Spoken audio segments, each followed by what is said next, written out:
buenos días, bienvenidos a Calidad de Vida. Esta mañana vamos a hablar del hostigamiento escolar o bullying, un fenómeno creciente en el mundo y particularmente en nuestro país. ¿Qué papel juegan los niños, el agresor y la víctima? ¿Y qué papel también juegan los padres y el sistema educativo? De todo ello hablamos esta mañana. En nuestra sociedad, la violencia se presenta de varias maneras. Las amenazas, la degradación y la estigmatización son algunas vías que el abusador emplea de forma persistente ante el acosado. En las instituciones educativas de Uruguay, 30% de los estudiantes reconoce haber sufrido bullying. En ellos pueden generarse daños irreversibles de orden psíquico y físico. Para mayor información, hoy, en Calidad de Vida, hablaremos del hostigamiento escolar.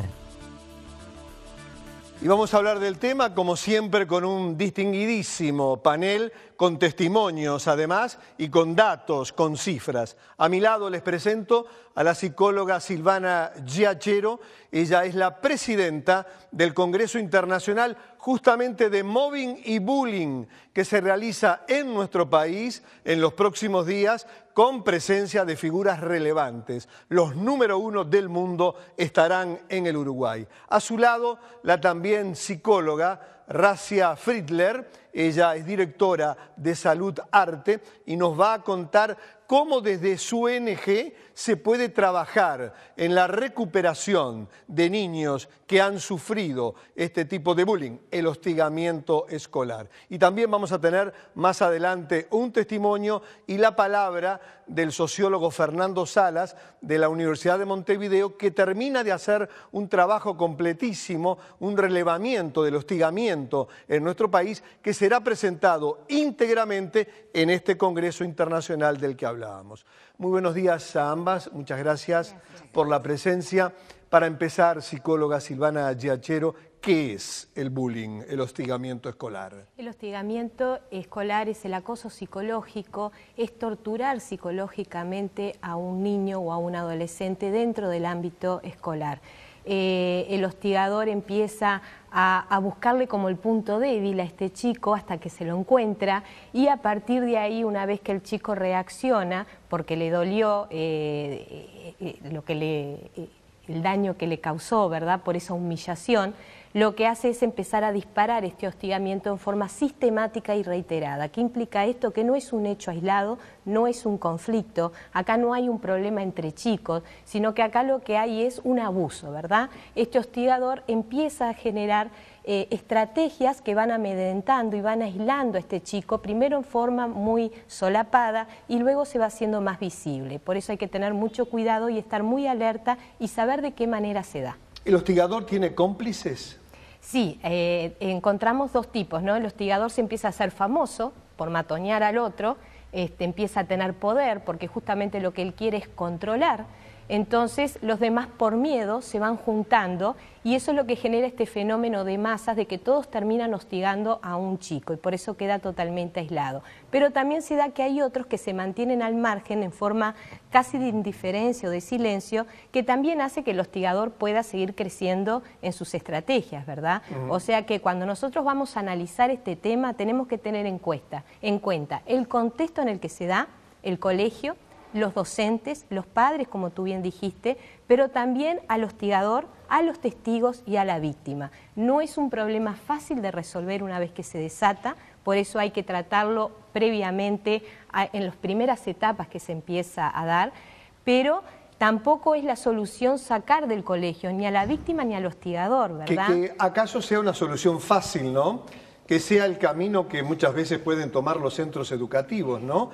Afuera el hostigador o afuera la víctima. Exactamente. En realidad, por lo general, la víctima se termina yendo hoy en día. Sola. Sola. Los padres terminan sacando al chico o al joven del colegio por el motivo de que no hay herramientas, muchas herramientas en el Uruguay de trabajo en los colegios, ¿verdad?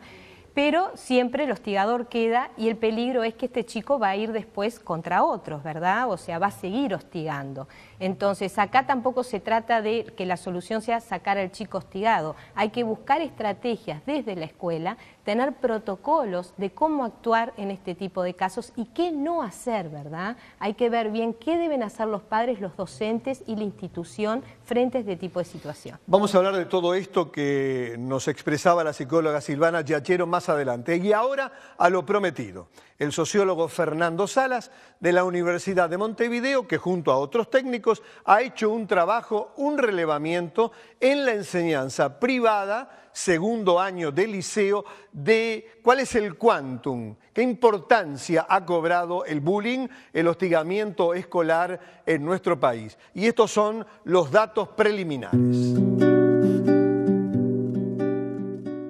El acoso escolar es una situación de violencia, puede ser violencia psicológica, verbal, que son las formas más habituales, puede involucrar una violencia física, una violencia sexual. Tiene como característica esta violencia el prolongarse en el tiempo, no ser una agresión puntual, y también la existencia de un desbalance de fuerzas entre la persona agredida y aquel que agrede. No es una situación nueva, que podríamos llegar a este error, ¿no? Y pensar, bueno, hoy hay más que nunca agresiones de este tipo y por eso nos estamos preocupando. Hoy lo que hay es una sensibilización mayor y hay una preocupación mayor que en otros momentos a que las instituciones educativas también se encarguen de esto. Sobre todo el mantener la calle en la calle, la escuela en la escuela, requiere que las instituciones educativas estén atentas, estén sensibilizadas.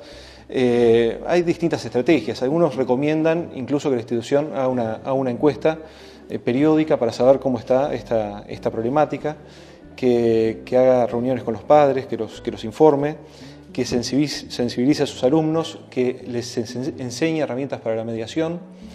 ¿Y todo esto por qué? Bueno, porque un elemento que encontramos en esta investigación es que muchas veces el chico agredido, el chico acusado, no habla ni con sus amigos, no habla en su casa, no habla con los profesores, y también en el ámbito educativo, cuando no se dice, esto tiene que ver también con un código de silencio, ¿sí? No quiero ser buchón, no quiero que intervengan los adultos, no tanto por el miedo a la represalia, sino por un código de silencio que está presente.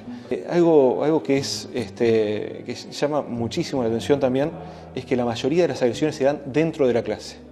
Nosotros creíamos, bueno, va a ser en el comedor, en el gimnasio, en lugares donde hay menos presencia docente, pero no. El 70% de los agredidos dicen que los agredían en el salón de clase, ¿no? Frente al profesor, ¿no? Frente a alguien que se supone que tiene que está ahí para cuidar por la integridad del chico. Un aspecto importante es que aquí estamos frente a una violación cotidiana de los derechos humanos. Acá se están violando los derechos humanos de más de un sexto de los adolescentes uruguayos de manera cotidiana, generando un gran malestar en sus vidas. Bueno, esta es una situación que no puede seguir y sobre todo es una situación que se da en un contexto institucional, donde el Estado, en algunos casos, o instituciones privadas en las cuales los padres confían, tendrían que evitar ese tipo de situaciones. El hecho de que no se haga contribuye a perpetuar la situación de violación de los derechos humanos y también contribuye a generar una socialización negativa en estos jóvenes que empiezan a naturalizar esta violencia, ¿no? Y ver que agredir a otro, pasar por encima del otro, experimentar cierto sadismo hacia la agresión, en base a la agresión al otro, es algo que no necesariamente está prohibido. 1 de cada 6 adolescentes de segundo año de liceo, como lo decía el sociólogo, fue víctima de bullying, de hostigamiento escolar. ¿Qué lectura hace, psicóloga? Y en realidad las cifras son alarmantes, ¿verdad? Sí. Hubo una investigación en el año 2004 donde se hablaba de un 10%, un 15%. Ahora estamos hablando de una cifra alarmante. Esto lo que nos indica es que la violencia ha aumentado en nuestra sociedad, que no somos ajenos a lo que está pasando en el resto del mundo, que esta violencia hay que estudiarla desde el seno de la familia, ¿ah? Porque el chico por algo la lleva a la escuela, de algún lado aprende esta forma de manejarse. Y por otro lado también de decir, bueno, el hecho de que le podamos poner un nombre a este fenómeno empieza a tener su relevancia y empieza a ser algo terapéutico en el sentido de que si lo puedo diagnosticar y reconocer, ya eso me genera un alivio, ¿verdad? Hablando de terapias, psicóloga Racia Friedler, directora de Salud Arte, ¿cuál es justamente el abordaje terapéutico que hacen ustedes con niños víctimas del hostigamiento escolar? Bueno, nosotros estamos desarrollando un programa que se llama Juntos y Diferentes, que es un programa para sensibilización y prevención del bullying. Ajá. No estamos trabajando específicamente, focalizando solo en los niños que han sido hostigados, sino en generar factores de protección, climas en centros educativos para que no suceda el bullying. Bien. O que si sucede, a través del teatro espontáneo, que es la metodología que nosotros empleamos, mostrar y enseñar, transmitir formas de resolución pacífica de los conflictos. ¿Qué resultados han tenido? ¿Están en plena fase de experimentarlo? Nosotros estamos trabajando en el Liceo Francés desde el año pasado, en el marco de un proyecto que se llama Convivencia Escolar, y algo que nos parece muy positivo y que ha ayudado a que los resultados sean positivos, es que hemos trabajado en 3 niveles. Hemos trabajado con los maestros y funcionarios, hemos trabajado con los padres y con los alumnos. Nos parece que las 3 instancias tienen que hacer una sinergia en el mismo sentido y todas requieren un espacio para poder reflexionar sobre este tema y aprender pautas de manejo de estas situaciones que muchas veces producen un dolor silencioso. Ese es precisamente el nombre de la obra que vamos a presentar en el primer Congreso Internacional de Bullying y Mobbing, que aquí tenemos el honor de estar con la presidenta de ese congreso. Muy bien, muchas gracias a todas ustedes. Nosotros nos vamos a la pausa, hay mucho más y tenemos un testimonio de alguien que justamente fue víctima del bullying. Eso luego del corte.